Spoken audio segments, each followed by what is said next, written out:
Hi everyone, I'm Tisdell and I'm a mathematician at the University of New South Wales, which is a large state university in Sydney, Australia. And today I'm going to be discussing the following presentation: dynamic equations on timescales and uniqueness of solutions. So essentially, the ideas in this presentation are twofold. Firstly, there's a basic introduction to timescales and dynamic equations on timescales.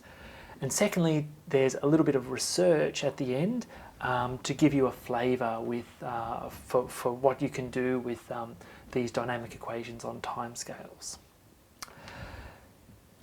Now, the research part of this presentation investigates the uniqueness of solutions to systems of dynamic equations on timescales.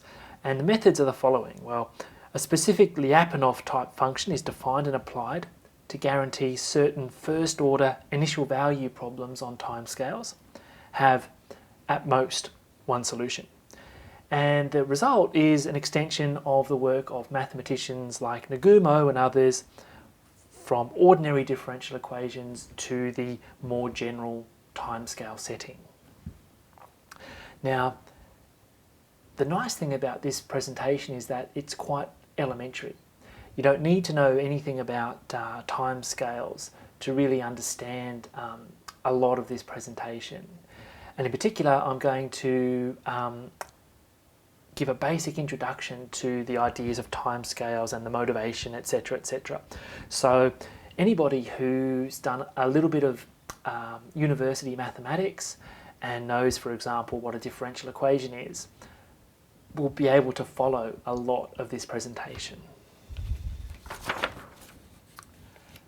Okay, so this is the problem that we're going to look at. This is called a first order dynamic equation. And think of the x delta here as just some generalized derivative. Here we have some initial condition, and you sort of couple these together and you produce what's known as an initial value problem on timescales.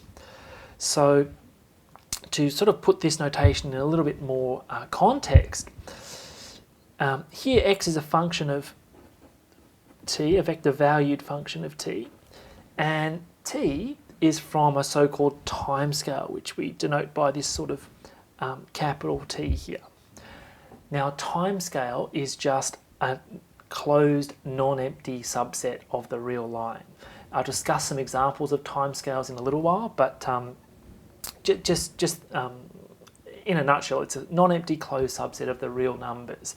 And you can think of this timescale as being the domain of a function. Now, this subscript notation, I sub t, is what's known as a timescale interval. And what you do is you take a connected interval from the real numbers and you intersect it with a timescale to give this interval. A here is the left-hand endpoint of this timescale interval. F is some continuous, possibly non-linear function that maps this set into Rn. And like I said before, think of this x delta as a generalized derivative of a function. I'm going to define that fully a little later. Now, for the special timescale, when the timescale is equal to the real numbers, then this generalized derivative, called the delta derivative, is just the regular derivative from a first course in calculus. Okay, and for this particular timescale, this general initial value problem just simplifies down to the regular initial value problem for ordinary differential equations. Okay, well, a few years ago, myself and Alan Peterson studied this problem up here in the general timescale setting, And what we did was we formulated some sufficient conditions such that the solutions to this general problem are unique. And those ideas of myself and Alan Peterson built on ideas of and others. Now, with these references, I'll show you the list of references at the end of the presentation. So we wrote this paper which built on the idea of uniqueness of solutions for this problem, and we generalised it to this problem, the more general setting. So what I'm going to do today at the end of this presentation is build on the results of Peterson and Tisdell. So how am I going to do that? Well, instead of using this kind of so-called Lyapunov type function, I'm going to introduce the dependency on T, just in a very simple way, but the ideas are going to generalise the ones of Peterson and Tisdell. Okay, and in particular I'm going to present an example where the results of this presentation apply, whereas the results of Peterson and Tisdell do not apply. Now, a good question here is, why would you want to look at these more general equations? Well, there's a number of answers to that question. First of all, timescales is a very young field. It's only about 20 years old. So this means that there's a lot of results that are out there just waiting to be discovered, waiting to be shared. Now, one of the motivations for studying this general problem is that it simultaneously encapsulates this problem and also the corresponding problem for difference equations. Okay, and when we motivate the idea of dynamic equations on timescales, what we really appeal to is the modelling of hybrid processes. Now, by hybrid processes, I mean those kind of phenomena that contain both elements of discrete and continuous dynamics in the one system. And we believe that these kinds of general dynamic equations on timescales have the power to increase and deepen our understanding of these hybrid processes by increasing the accuracy in the modelling of them. Okay, so let's move on to the idea of a timescale, and I'm going to spend a little bit of time doing this just to give you the basic definitions and a basic feel for what a timescale is. First of all, a bit of history. The theory of timescales dates back to Stefan Hilger in 1990. And to understand the ideas of this particular presentation, some definitions and preliminary concepts are needed. You can find more details in the following monographs by Bonner and Peterson and Kamachelin.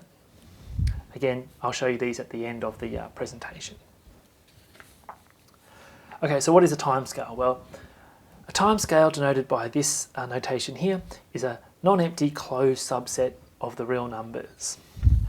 Okay, so here's a whole bunch of timescales that I've listed. So the actual real line itself is a timescale. Okay, it's closed, it's non-empty, and it's a subset, not a proper subset of the real numbers, but it's still a timescale. Let's think about, say, the integers.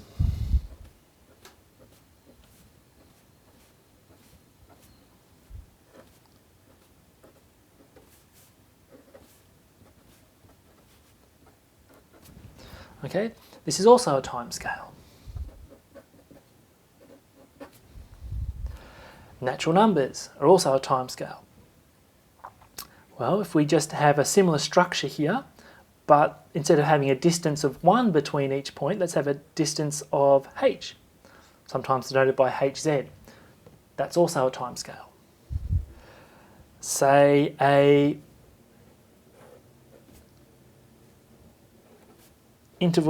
closed interval of the type a to b. That's also a timescale.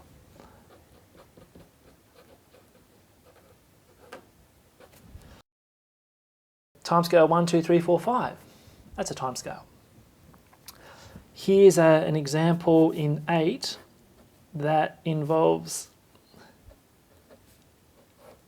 the following set. This is also a timescale. Okay, the Cantor set, where you sort of start with the closed interval 0, 1 and you pull out the middle third, and then you're left with 2 intervals, pull out the middle thirds of those and keep on going. That's also a timescale. Timescale like this, where you sort of go from 0 to 1, then 1/2, 1/3, oops, 1/4, and it sort of gets closer and closer. The points get closer and closer together as you approach 0. That's another timescale. Well, what's some examples of sets that are not timescales? Well, this is an open interval, therefore cannot be a timescale, the interval 0, 1. The set of rational numbers is not a timescale. So there's some examples of timescales and some examples that are not timescales. Now, again, with respect to these dynamic equations on timescales, you can think of all these sets, if you like, as domains. Domains, general domains of a solution to the dynamic equation that I put up at the start. Okay? So the next question is, well, if we're going to study this kind of equation, what does this generalised derivative mean? Well, it depends on the structure of the set that you're working with. It depends on the timescale, on the structure of the timescale. So let's talk about that a bit now. Now, since a timescale may or may not be connected, the concept of a jump operator is useful for describing the structure of the timescale under consideration, and also for defining the generalised derivative that we're going to work with. So you can see here, in this timescale, all the points are sort of connected. You can see in this timescale, none of the points are connected. You can see in this timescale, well, some of the points are connected. Say if I'm at half, that's connected sort of both to the left and to the right. But if I'm at the point 3, well, that's not connected to any other points. If I'm at the point 2, then that's connected to the left, but not connected to the right. So this structure plays a big role in how we define this generalised derivative x delta, or delta x. So let's talk about this generalised derivative. To do that, we're going to talk about these jump operators. Okay, define the forward jump operator at t by sigma t as this following infima. Okay, well, you may or may not have seen the concept of an infima before. Very loosely speaking, you can think of it as a minimum. Again, I'm being very imprecise there, but the way I remember this is just through looking at the structure of the timescale. Think of sigma of t as being the next point in the timescale to the right of the point t.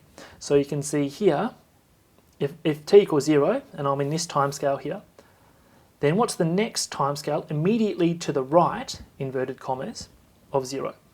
Well, if I move to the right, it's 1. So in this timescale, sigma of 0 would be 1. If I'm, say, in this timescale, and I'm, say, at the point 4, what is the next point immediately to the right of 4? That's in the timescale. Well, the point is just 4 itself. So in this timescale, sigma of 4 would be 4. Okay. Now, I can also talk about moving to the left through this backward jump operator row, just kind of by reversing the process. So, instead of jumping to the right or just jumping up and staying on the same point, you're jumping to the left. Okay. Now these jump operators, once we've defined them and got a bit of a feel for them, and I'll give you some examples in a minute. If sigma of t is greater than t, then we call the point scattered. While if sigma of t equals t, then we call the point t right dense. So you can see up here, let's say I'm at 1, sigma of 1 is 2, and 2 is greater than 1, so this point 1 is right scattered. Now if I'm at the point, say, 4, then sigma of 4 is 4. So in that case, the point 4 would be called right dense. And similarly, you can talk about left scattered points and left dense points just by using the row function. So let's look at some of these timescales and compute some of these jump operators. Okay, well, let's start with the well-known timescale of the real numbers. You can see basically all the points in the timescale are connected both to the left and to the right. Okay, so in other words, they're all sort of right dense and left dense. Sometimes we use the word dense. So in this case, the sigma of t is actually equal to t. Now, you can, of course, just go through and work out this infimum, and the rho of t is also equal to t.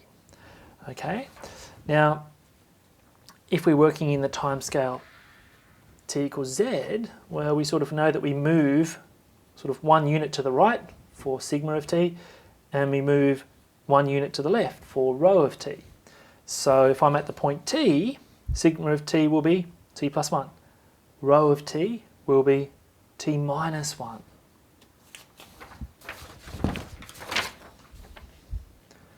Okay, similarly, if we have just sort of a spacing of h between our points in our time scale, you can see, well, to get, say, from one point to the next on the right, you make a jump of h units. So sigma of t would be t plus h. To the left, rho of t would be t minus h. Okay, well, if you're in this time scale here, where we've got this sort of connected interval and then just the natural numbers, then you can see, all right, well, for all points up to the point 1, you're sort of just jumping up in the air and coming back down, so sigma of t would be t. Whereas if you're at the point 1, 2, 3, 4, etc., to move to the next point to the right in the time scale, you sort of move 1 unit to the right, so sigma of t would be t plus 1. And you can also do the analysis for rho of t and come up with this. Now notice here you might be thinking, well, if I'm at 0, what is rho of 0? Well, I'll talk about that in a minute. Essentially, for this case, rho of 0 is just 0. So let me sort of talk about that case a little bit more. Suppose I've got the time scale, just this regular interval 0 to 1, including the endpoints. You'll see that the time scale here has a maximum of 1 or a supremum of 1. And the minimum, or the infimum in this case, of the time scale is 0. In this case, we can compute sigma of 1 and rho of 0 in the following way. They're just these values here. Okay? So that would mean that rho of t and sigma of t and rho of t are just t for all points in this time scale. So here's another time scale that I've referred to as an elegant time scale. This is just the following. Here the spacing is non-uniform. And as we sort of approach 0 from the right, the points get closer and closer together. Okay, well let's look at the point, say t equals 0.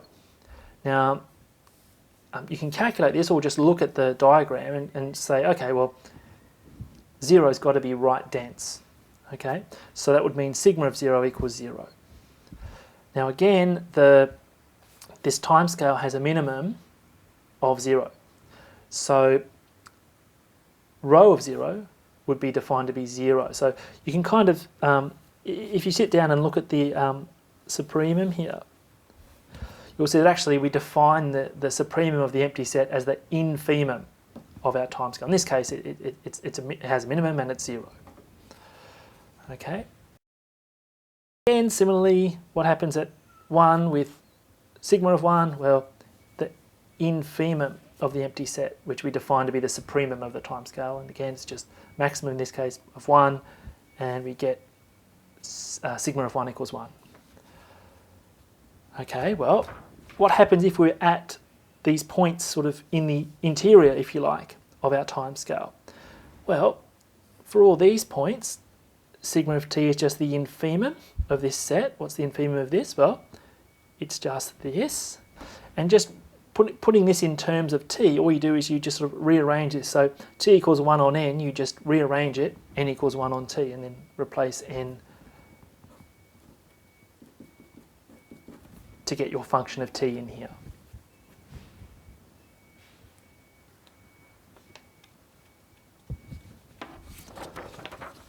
Okay, and again you can calculate the rho function here in a very similar way. So we come up with these kind of slightly more exotic expressions for your forward jump operator, sigma, and your backward jump operator, rho. So I've given you lots of examples there, but in a nutshell, it's enough to recognise that for so-called connected points, the forward and backward jump operators return the same element of the timescale that was drawn from the domain. So in other words, instead of jumping to the left or jumping to the right, you're sort of jumping up in the air and coming down on the same point. Okay. For non-connected points, the forward and backward jump operator returns the next and previous elements of the timescale, respectively. Okay, so that's a little bit about timescales and their structure and this forward and backward jump operators. Now I said that these were very important in the definition of this delta derivative. So that's what we're going to talk about a little bit now. How do we define this delta derivative given some timescale? Okay, well, fix a point in the timescale and let x be some function defined on the timescale, and in this case it's a vector valued function. Define the vector and denote the vector x delta of t to be the vector with the following property.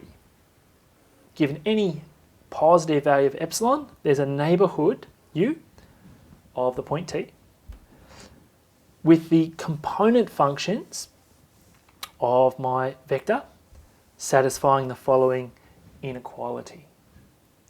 Okay, so this is kind of like an epsilon delta type definition. Now, if this vector exists, we call the vector the delta derivative of x and say that x is delta differentiable. Okay, so just a couple of basic examples. If you're working with the well-known timescale r, then x delta is just the regular derivative. If, say, the timescale is the natural numbers, then you get x delta, let's say at t, is just the usual forward difference. Okay, and you can compute lots more, of course, but these are just the two sort of most well-known ones. Now, for this timescales calculus, we've defined this derivative, this generalized delta derivative, you would think that there would be a delta integral as well, something to sort of counteract the delta derivative, and there is, and it's defined very simply in the following way. If there's a function big G such that delta big G equals some function little g of t, then we define the Cauchy delta integral as the following difference. Okay, now if you want a more general definition of this delta integral, then you can look them up in the monographs that I mentioned at the start of the presentation. Again, I'll show you them in the references. Okay, here they are. Okay, well, here's a well-known results that are used quite frequently in the analysis on timescales and dynamic equations on timescales. They're essentially due to Stefan Hilger. Suppose that we have some function defined on the timescale and t is some point in the timescale. If g is delta differentiable, then g is continuous.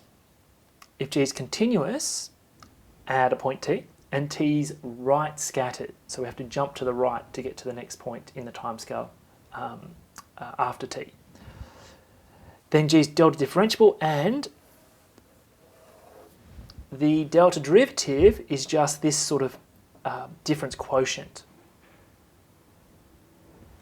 If g is delta differentiable and t is right dense, then the delta derivative is just this limit.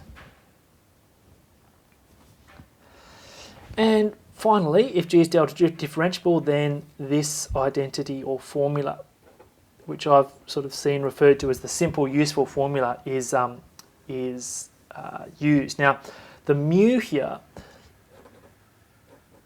is just sigma of t minus t. Now, so mu is in a sense the distance between points in the time scale. So let me just talk about that for a minute. You can see, say in this time scale, the distance between each point is h units. Okay, whereas the distance in this interval is going to between sort of side by side points, if you like. The distance in this interval is going to be 0, and the distance over here between these points is going to be 1. So the mu function kind of gives you the distance or the spacing of points in the time scale. Okay, well,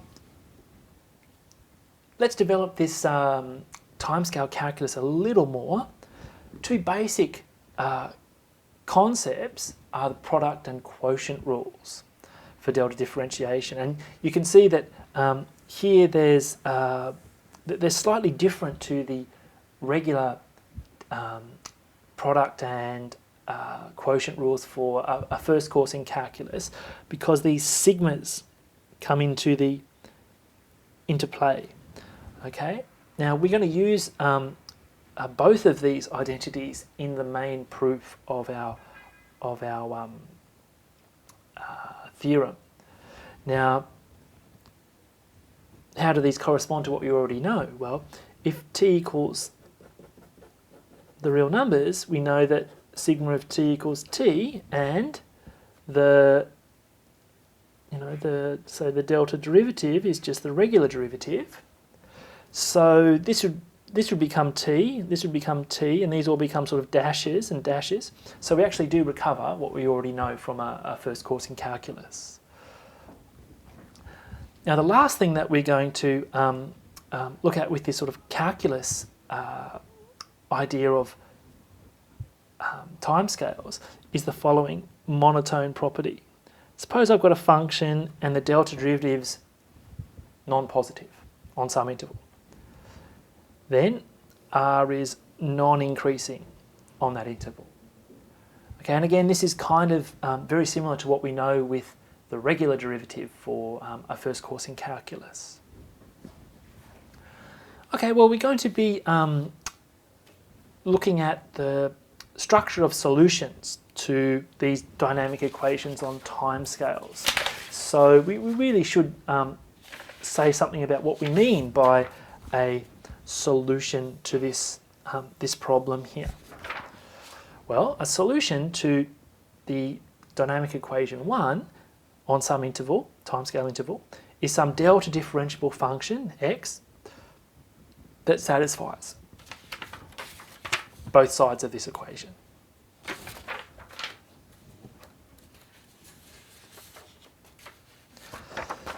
Now, our methods also use a so-called exponential function on a time scale. Now, this is very, very important.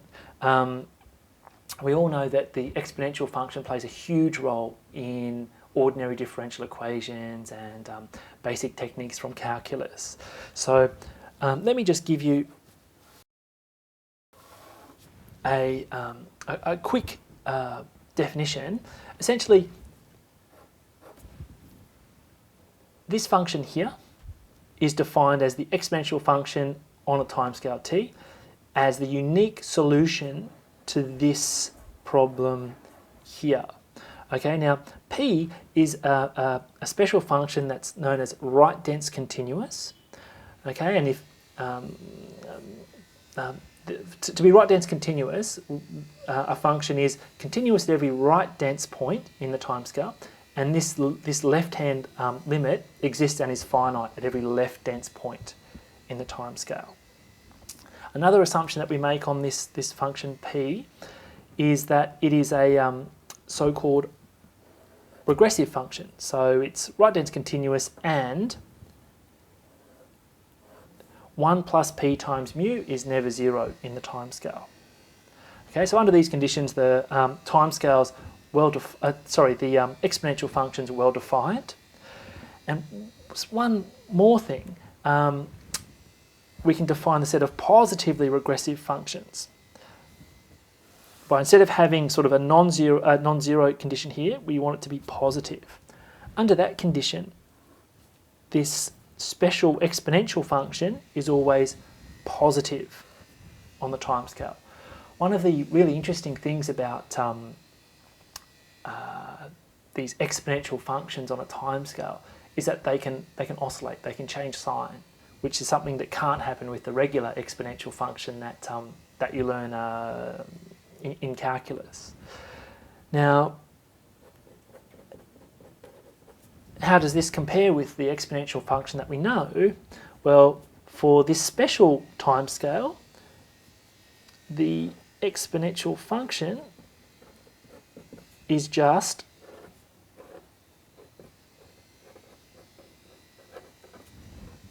this. So e to this function here. Okay, so I've spent a fair bit of time there talking about the basic idea of timescales, defining what a timescale is, the jump operators, the delta derivative, and this a little bit of sort of product rules and quotient rules, and also talking briefly about this exponential function on a timescale. So we're going to use all of these concepts in the final part of this presentation. This is more the research part of this, this video. Essentially, I'm going to bring all the elements together and show that, well, put together a new theorem that guarantees solutions to this particular problem are unique. Now, the ideas are going to generalize those from the special case of ordinary differential equations to dynamic equations on timescales. And like I said at the beginning, they also generalize the recent results of myself and Alan Peterson. So in the following, this is going to denote the Euclidean inner product. So let's say if I was sort of taking this, let's say x and y are two vectors in Rn, then it's just x1, y1 plus x2, x2, y2 plus blah, blah, blah, blah, blah, plus xn, yn. Okay, so on to the main theorem. So this is a result that I proved a little earlier this year. Consider our dynamic initial value problem on some arbitrary timescale. Now here, omega is just some connected subset of Rn. I sub t is a timescale interval, having a as the left-hand endpoint. And suppose this vector-valued function f's continuous. You can relax that condition, but I just want to keep it reasonably simple for today's presentation. Suppose f's continuous. Further, suppose that there exists a function in this way, such that 2L is positively regressive and f and L satisfy this inequality for all points in the domain of f. Okay, now just a little reminder that if you're sort of taking this sort of dot product of two things with itself, then it's just the norm of x squared. Okay, so under those conditions, I claim that the dynamic initial value problem 1, 2 has at most one solution on this interval, such that the graph of the solution stays in the domain of f. Okay, so we'll get to the proof of this in a minute, but what do I mean when I say at most one solution? Well, there's either one solution or there's no solution at all. A good question before we get to the proof is, why would you want to know this information? Why would you want to know that a given problem has at most one solution? Well, let's say you have a special case of this problem and you can calculate a solution. If these conditions are satisfied, then you know that the solution you've calculated must be the only solution. So that's quite a powerful piece of information to have. All right, so let's have a look at the proof here. Now the proof is reasonably simple, and it uses a lot of the concepts that I've introduced a bit earlier. So the idea here is to let x and y be two solutions to our dynamic IVP on this interval, whose graphs lie in the domain of f. What we're going to do is show that x and y must be the same solution. Okay, so how do we do that? Well, let's define this function w by the difference of these, I guess the norm of the difference of these two solutions squared. Now, using the product rule, again, just think of this, if you like, as two functions multiplied together, so you can apply the product rule. What you can do is obtain the following. So that's just using the product rule back here. Okay. All right, so we get the following. Now, using the simple useful formula that I showed before here, you can replace this and this with the following. Okay, so you would, with x and y.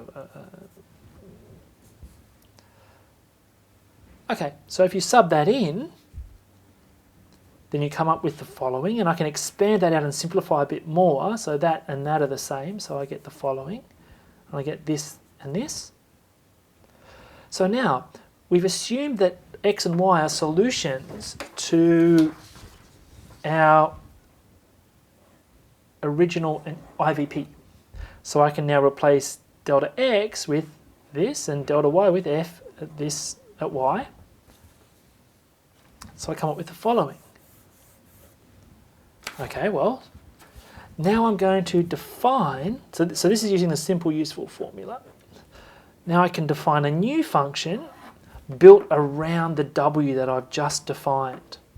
Okay, I'm going to take w and divide it by this general exponential function. Okay, where L is the function here. Now, firstly, note that R's non-negative because W is non-negative and the denominator is always positive because 2L is assumed to be positively regressive. Also observe that since x and y are assumed to be solutions to our initial value problem, they both satisfy condition. So if you take one away from the other, you'll get 0. So in other words, R of A equals 0.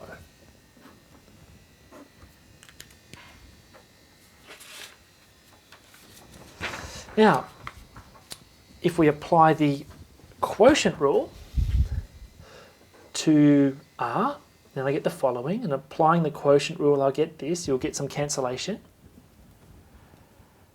And what do we have here? Well, if we've already computed delta W, come up with this. So let's replace delta W with what I showed you before, and W is just this minus this all squared. So I get the following. I brought that out the front. And now this in our square brackets is actually, if you just bring that to the other side, that's our assumption 6, right? We know that everything here in the square brackets must be less than or equal to 0, and this is positive. So the whole thing must be less than or equal to 0. So in other words, what we've done is shown that delta R is less than or equal to 0. Okay, so we know that either by this theorem or what I showed you earlier, if R delta is less than or equal to 0, R must be non-increasing on this interval. Okay, so we know that R of A is 0. We know that R must be non-increasing on the interval. So R must be less than or equal to 0. R must be non-positive on the entire interval. But the way that we defined R, R is greater than or equal to 0. So we come up with the following information about R. R's greater than or equal to 0 and less than or equal to 0. So the only way these two can simultaneously hold is if R's identically equal to 0 on the interval. So what does that mean? Well, if R's identically equal to 0, it means W is identically equal to 0. So that can that's true if and only if x and y are identically equal to each other. What does that mean? It means that x and y must be the same solution.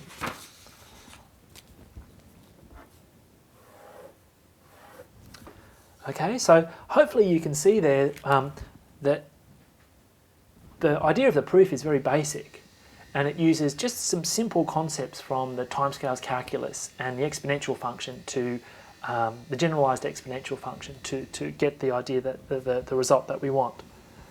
Okay, so how does this compare with what's already known? Well, this is a result that I published with Alan Peterson a few years ago. Under similar conditions, and this inequality holding, then there is at most one solution to our dynamic IVP. Now let's compare the two inequalities here. This is my one, and this is the Peterson and Tisdell one. You can see that essentially it's the same except for this L function. If L's 0 here, then this result becomes this one.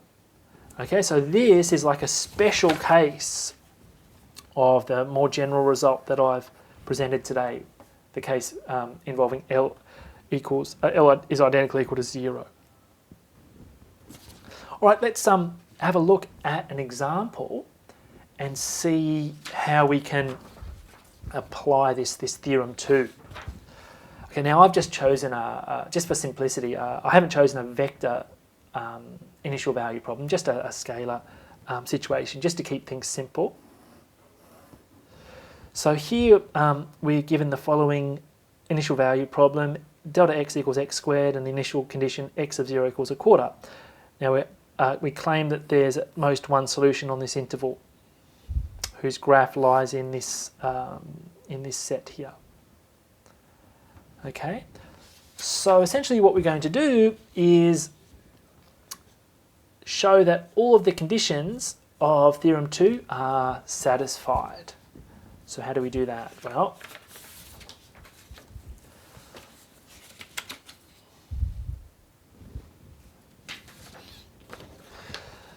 the main thing we really want to show is that 6 holds for some function L.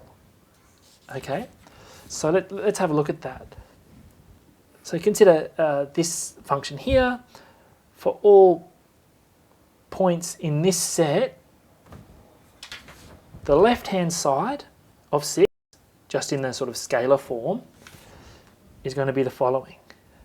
So I just replace f of u with u squared, f of t comma v with v squared, etc. Now if I expand these brackets out, I'll get some nice simplification. And to go from this line to this line with the inequality, you'll see that, you know, u and v satisfy this. So u plus v has got to be less than or equal to 1.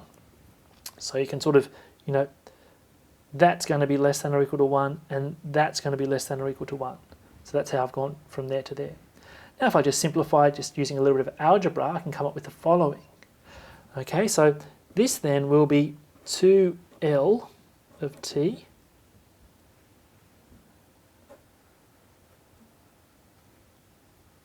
u minus v all squared. If I make the choice, 2L of t equals 2 plus mu of t.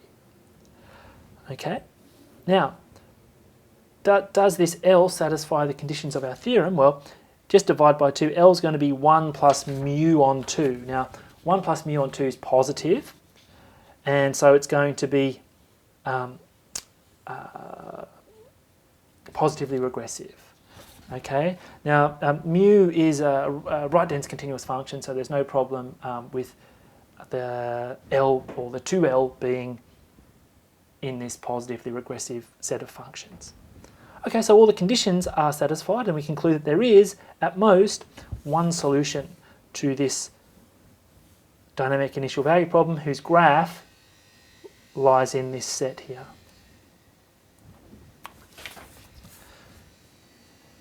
So here's some references. Essentially, there's 3 books here written by experts in the field, Bonner and Peterson and Bonner and Peterson and these authors here. This is one of the very, very first papers, if not the first paper, on dynamic equations on timescales. And here we have one paper that I wrote with Alan Peterson that I've built on with the main result in this presentation.